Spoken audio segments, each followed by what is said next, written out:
O kung sino tong mahilig mangulikta ng mga old shoes, meron pa dito. Ito, original po yan.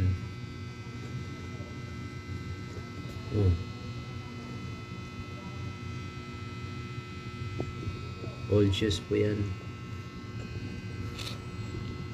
Original po yan. Pure ano yan.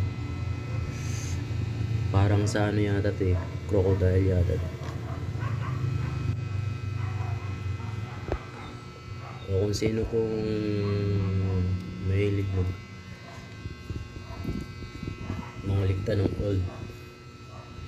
old shoes, tawag niyo kayo sa number ko. Contact niyo sa akin po. Magandang hapon sa pati. Old shoes.